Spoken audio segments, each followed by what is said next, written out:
پریشان ہے، سارے صحابہ پریشان ہیں۔ دیکھیں نا جی، ہستی بستی جو وہ کہتے ہیں نا، ہستا بستا ویڑا کون سا ویڑا؟ صحابہ کا ویڑا، مسجد نبوی میں ویڑا، وہی ویڑا تھا نا۔ ویڑے سے مراد ہے ہستا بستا باغ جو ہے نا اجڑ گیا۔ کس طرح اجڑ گیا ہے؟ نبی پاک کے پردہ کر جانے کے بعد اب یقین کریں کہ کیا حالت ہوگی صحابہ کی، جو نبی پاک صلی اللہ علیہ وسلم سے اتنا پیار کرتے تھے، اتنا پیار کرتے تھے کہ اس کا اندازہ ہم انسان کیسے لگا سکتے ہیں۔ حضرت عثمان کی بات ہم آپ کو بتاتے ہیں کہ جب دنیا سے نبی صلی اللہ علیہ وسلم نے پردہ فرمایا ہے نا جی، تو اس وقت حضرت عثمان کئی دن تک نہیں بولے، سبحان اللہ سبحان اللہ سبحان اللہ۔ اس میں تھوڑی سی ہم آپ کو مزید بات چیت کرنا چاہ رہے ہیں۔ ہمارا دل کر رہا ہے کہ نبی پاک کے جو آخری لمحات یہاں پہ لکھے ہوئے ہیں وہ میں آپ کے گوش گزار کرنے کی سعادت، وہ لکھے ہوئے ہیں طبقات ابن سعد میں، سبحان اللہ سبحان اللہ۔ وہ ولی یہ تھے، اس طرح ہوا کہ نبی پاک صلی اللہ علیہ وسلم کا یہ جو مرض تھا نا، سر کی درد سے یہ بات شروع ہوئی تھی۔ نبی معظم کو یہ والا جو آخری خطبہ دیا ہے نا، انہی کے ایام کے بعد وہ جو حجۃ الوداع کا آخری خطبہ، اس کے کچھ ہی دیر بعد نبی معظم دنیا سے پردہ فرما گئے۔ سر کی درد شروع ہوا ہے، سر میں درد شروع ہوا ہے، تو کہتے ہیں عائشہ سے، عائشہ ہائے میرا سر میں درد ہے، سر میں۔ اس میں اس کے مقابلے میں سیدہ عائشہ کے بھی جو تھا نا سر میں درد تھا۔ تو یہ والی بات جب شروع ہوئی ہے دنیا سے پردہ فرمانے کی، تو 13 دن میں ہمارے پیارے آقا محمد مصطفیٰ صلی اللہ علیہ وسلم دنیا سے پردہ فرما گئے ہیں۔ ہم اپنی یادداشت کے خزانے سے یہ والے سارا واقعہ جو ہے نا بڑا تفصیل سے لکھا ہوا ہے۔ سیدہ نبی پاک نے جب دنیا سے پردہ فرمایا ہے تو اس میں کیا کیا حالات ہوئے۔ اب میں آپ کے یہ بات آخری جو کنکلوژن ہے نا، وہ میں آپ کے گوش گزار کرنے کی سعادت حاصل کرتا ہوں۔ وہ یہ ہے کہ 3 دن آخری رہ گئے۔ 13 دن میں نبی پاک صلی اللہ علیہ وسلم جو مرض وفات شروع ہوا، 13 دن کے اندر ہی اندر نبی پاک دنیا سے پردہ فرما گئے۔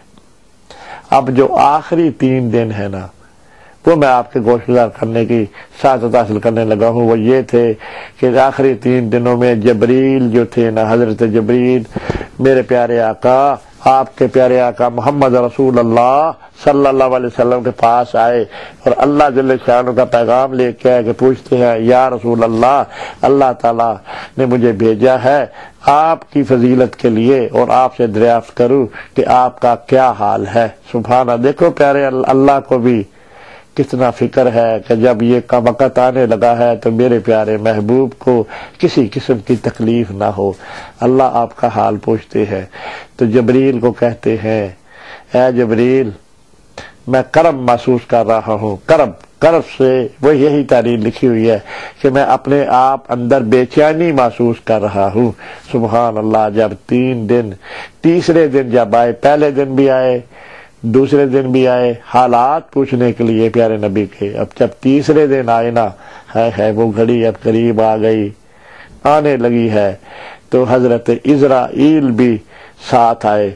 کس کے؟ حضرت جبریل کے۔ اب پیارے آقا محمد مصطفیٰ صلی اللہ علیہ وسلم کی وہ جو گھڑی ہے، عزرائیل کی ڈیوٹی ہے سب انسانوں کی روحوں کو قبض کرنا۔ اب دیکھیں ذرا اس کا تصور لائے عالم بالا میں، جب عزرائیل کو حکم ہو گیا اللہ کی طرف سے کہ جاؤ بھائی میرے پیارے آقا محبوب صلی اللہ علیہ وسلم کے روح کو قبض کر کے میرے پاس حاضر کرو، اب عزرائیل پریشان ہو گئے ہیں، یا اللہ یا اللہ یا اللہ میں کیا کروں، یہ والا کام میں نے تو آج تک ایسا کبھی سوچا ہی نہیں ہے۔ پریشانی کی حالت میں پھر جبریل سے حضرت جبریل سے مشورہ کیا ہوگا، بھائی جبریل جب آپ جاتے ہو نبی معظم کے پاس میں بھی آپ کے ساتھ چلتا ہوں، چلو مجھے سہارا تو ہو جائے گا نا آپ کا، یہ والا اتنا بڑا کام ہے اللہ نے مجھے حکم دیا ہے جس بات کا روح کو قبض کرنے کا نبی معظم صلی اللہ علیہ وسلم کی، تو یقیناً جبریل کے ساتھ جب اسرائیل بھی آ گئے تو تیسرے دن جب جبریل آئے ہیں حالات پوچھے ہیں پیارے آقا محمد مصطفیٰ صلی اللہ علیہ وسلم کے، تو اللہ کا سلام دیا اور کہتے ہیں یا رسول اللہ آج میرے ساتھ اسرائیل بھی آئے ہیں اور وہ اندر آنے کی اجازت چاہتے ہیں۔ سبحان اللہ، دونوں کٹھے آئے نا۔ اب اسرائیل نبی پاک صلی اللہ علیہ وسلم سے جبریل نے کہا وہ اندر آنے کی اجازت چاہتے ہیں۔ اللہ اکبر، اللہ اکبر۔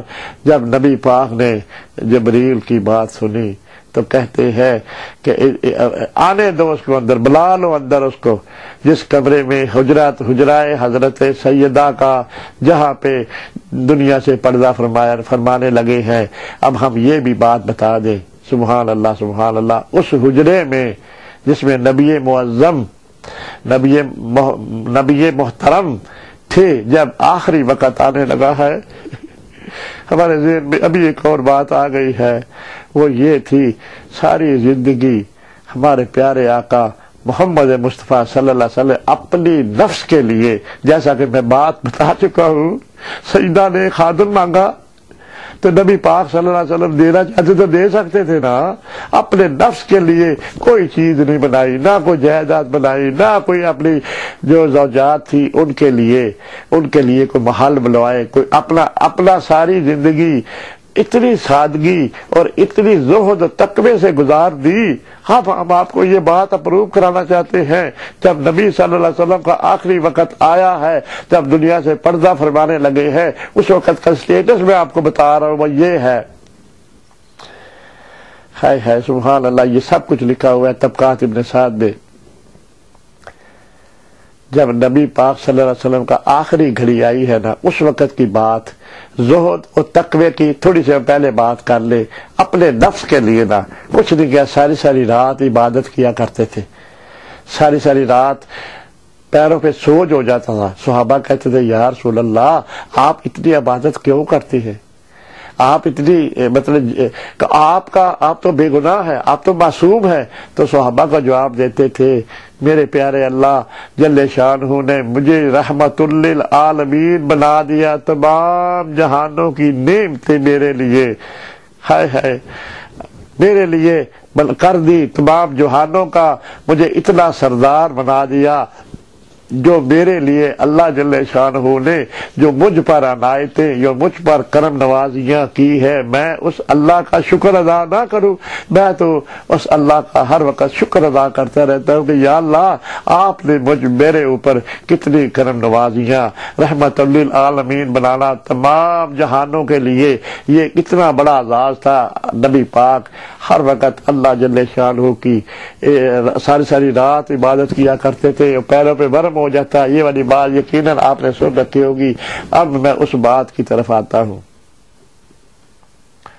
ساری زندگی اتنی زہد اور تقوی سے گزار دی، سبحان اللہ۔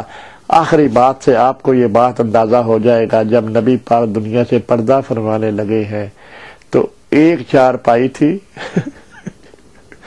جس پہ پیارے آقا لیٹتے تھے اور یمنی چادر لیتے تھے۔ وہ جو چارپائی تھی نا، اب آپ اس بات کی طرف رجوع کریں، چارپائی جو تھی نا، جو گدا جو تھا جس پہ پیارے آقا محمد مصطفیٰ صلی اللہ علیہ وسلم سوتے تھے، وہ گدا کھجوروں کے پتوں سے چمڑے کا تھا اور کھجوروں کے پتوں سے بھرا ہوا تھا، اور تکیہ جو لیتے تھے اس میں بھی کھجوروں کے پتے تھے۔ آپ اس بات سے جب دنیا سے پردہ فرمایا ہے تو اسی گدے کھجوروں کے پتے پر گدا جو تھا اور تکیہ بھی کھجوروں کے پتوں سے بھرا ہوا۔ اتنی سادگی اپنی ذات کے لیے آپ اندازہ کرتے اس سے زیادہ زہد و تقوی کیا ہو سکتا ہے؟ اپنی ذات کے لیے، دین کے لیے 100% پرفیکٹ تھے۔ آخری وقت میں سجدہ کو عائشہ صدیقہ کو کہتے ہیں کہ آپ کے پاس جو کچھ بھی مال دولت ہے نا لیے وہ کچھ درہم تھے سجدہ کے پاس، وہ اسی وقت نبی پاک صلی اللہ علیہ وسلم خدمت میں حاضر کیے اور سارے اسی وقت غربا میں تقسیم کرتی ہے اور کہتے ہیں کہ میں اپنے اللہ کے ہاں سرخرو ہونا چاہتا ہوں۔ سبحان اللہ سبحان۔ اب وہ گھڑی میری جو بات ہو رہی تھی میں نے آپ کو کوٹ کر دیا کہ نبی پاک نے زہد و تقوی اپنی زندگی میں اس طرح کر کے دکھایا، اس طرح کر کے دکھایا، سادگی اس طرح کر کے دکھائی۔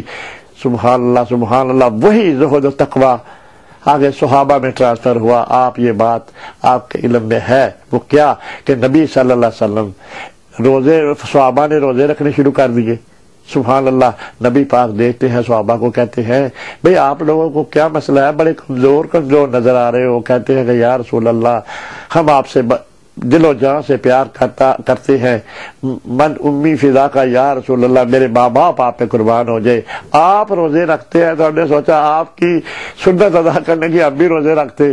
نبی پاک نے فرمایا نہیں نہیں، آپ کو کوئی پتہ نہیں کہ مجھے کون کھلاتا ہے، پر ان کو منع فرمایا۔